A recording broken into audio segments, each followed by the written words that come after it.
Hey guys, it is Thursday afternoon. It's 2:22 according to my printed clock on my computer, and it's been a very busy day. It's cold. I don't like the cold. I'd much rather have it be warm. So we're going to get right to our book here. We finished chapter 5 and 6 yesterday, and Timothy and Philip were on the raft, and they saw an island. So Philip wanted to stay on the island or stay on the raft. And Philip says, no, we're going to get on land. So let's see what happens here. I don't know how many chapters we'll read. See how long chapter 7. And we might do a couple chapters. All right, chapter 7. It seemed hours, but it was probably only one until Timothy said, "Do not be alarmed now, young boss. I'm going to jump into the water and kick this raft to the shore. Without that, we'll pass the island by and by." In a moment, I heard a splash on one side of the raft, and then Timothy's feet began drumming the water. I guess he was not afraid of sharks this close in. Soon he yelled, "Bottom, young boss, bottom!" His feet had touched sand. In another few minutes, the raft lurched, and I knew it had grounded. I listened for sounds from shore, hoping there would be a cheerful "hello," but there were none. Just the wash of the low surf around the raft. Timothy said, "Here, young boss, on my shoulders, and I'll fetch you to the land." He helped me to his back. I said, "Don't forget Stew Cat." He laughed heartily. "One at a time, young boss." With me on his back, he splashed ashore, and judging from the time it took, the raft wasn't very far out. Then he lifted me down again. "Land," he shouted. The warm sand did feel good on my feet, and now I was almost glad that we wouldn't have to spend another night on the hard, wet boards of the raft. He said, "Oh, touch it, young boss. Feel the land. 'Tis outrageous good." I reached down. The grains of sand felt very fine, almost like powder. Timothy said, "Oh, 'tis a beautiful cay, this cay. Never have I seen this cay." Then he led me to sit under a clump of bushes. He said, "You rest easy while I pull the raft more out of the water. We must not lose it." I sat there in the shade, running sand through my fingers, wondering where, among all the many islands in the Caribbean, we were. Timothy shouted up from the water, "Oh, many fish here! Langosta, too! I be knowin' we roast them." Langosta, I knew, was the native lobster, the one without claws. I heard Timothy splashing around down by the surf, and knew he was pulling the raft up as far as he could get it. A moment later, puffing hard, he flopped down beside me, and he said, "Catch me breath, then I will tour the island and select a place for the camp." He put Stew Cat into my lap. "Camp?" I asked, stroking Big Stew. Timothy replied, "Oh, we may be here 2-3 days, so we be living comfortable." He could tell I was discouraged because we had come to the island and there were no people on it, and he said confidently, "We be rescue, true. Before the night, I built a great fire pile of brush and wood, so the next aircraft that fly over, we set it off." "Where are we, Timothy? Near Panama?" He answered slowly, "I cannot be sure, young boss, not very sure. But you said you knew about the banks and the cays that are near the banks." I wondered if he knew anything, really, if he was just a stupid old black man. Timothy said, "Listen, I know that many banks and cays are around 15 north and 80 long. There is Roncader and Serrano, Quito Seño and Serrania and Rosalind. Then there is Beacon and North Cay. Off to the west somewhere is Providencia and San Andres." He paused a moment, and then he said, "Far way up there, I think, is the Cayman Islands, and then Jamaica."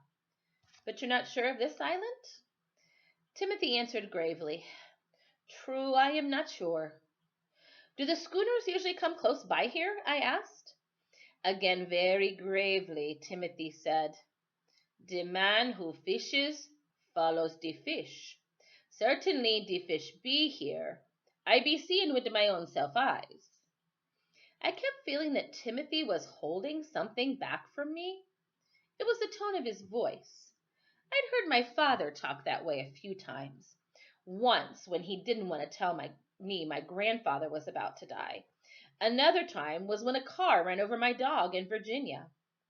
Of course, both times happened when I was younger. Now, my father was always honest with me, I thought, because he said that in the end, that was better. I wish Timothy would be honest with me. And I know we talked when we were reading not out of my mind, when we were reading Number the Stars. Some of us were reading Number the Stars, and we had talked in there about how families, sometimes the adults didn't let the kids know all the information because they didn't want them to be fearful. They didn't want them to be scared.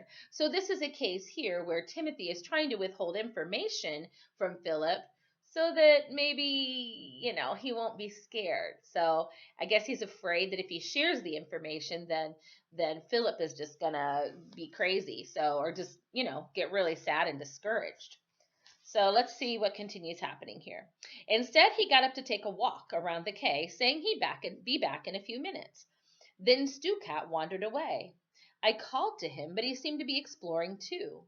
Realizing that I was alone on the beach, I became frightened.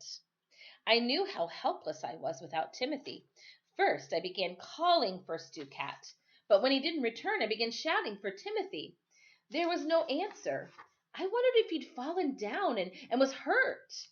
I began to crawl along the beach and ran head on into a clump of low-hanging brush. I sat down again, batting at gnats that were buzzing around my face. Something brushed against my arm, and I yelled out in terror. But I heard a meow, and I knew it was only Stu Cat. I reached for him, and I held him tight until I heard Brush crackling and sang out, "Timothy?" "Yes, young boss," he called from quite a distance. When he was closer, I said harshly, "Never leave me again! Don't you ever leave me again!" He laughed. "There's nothing to fear here. I walk round the whole island. There's nothing but sea grapes and a few lizard, those palm tree." I repeated, "Never leave me alone, Timothy."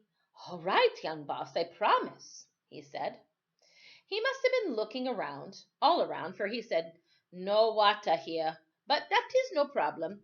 We will have water in the keg, and we will trap more on the first rain."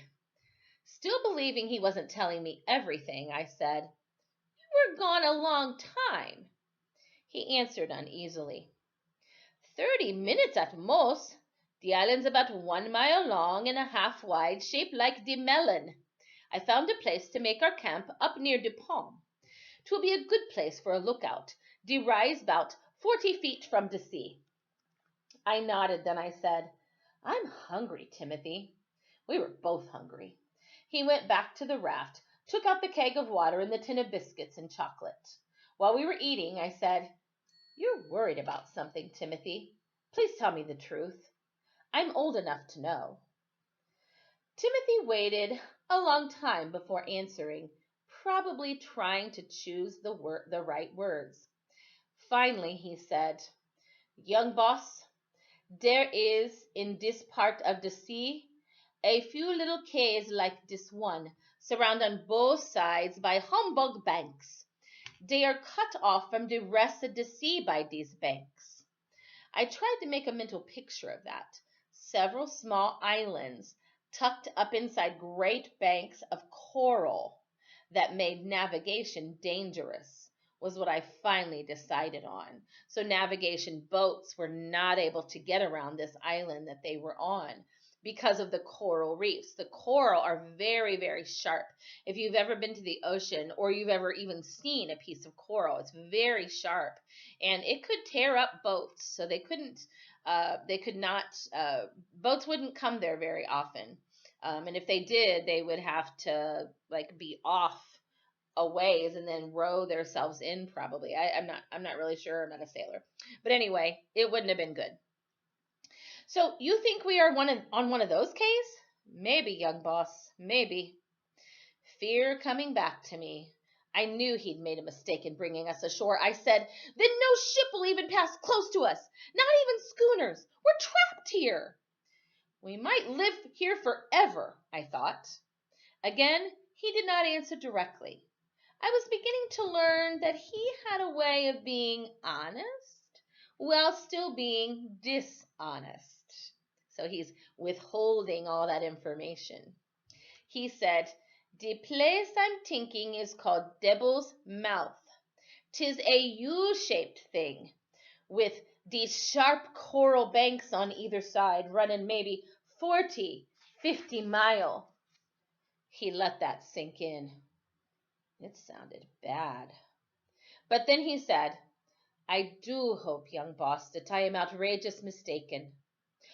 "If we're in Devil's Mouth, how can we ever be rescued?" I asked angrily. "It was his fault we were here." "De fire pile. When an aircraft fly above, they will see the smoke and fire." "But they might just think it's a native fisherman. No one else would come here." I could picture him nodding, thinking about that. And finally he said, "True, but we cannot fret about it, can we? We will make camp and see what happens." He poured me a half cup of water, saying happily, "Since we have made land, let's celebrate." I drank it slowly and thoughtfully. Let's see how long this next chapter is. All right, I think we're gonna stop there for the day. All right, so they just got to their island, and Philip's not happy. He doesn't think that Timothy has made a very wise decision bringing them there, but I don't know about you. I'd rather be on land than I would be on sea for sure. It looks like their chances of rescue on this K are not good. So we will see what happens as they begin to make their camp here on this little island. So, all right, boys and girls, I will see you tomorrow morning at 9 o'clock for our whole group meeting. All right, I love you guys. Bye.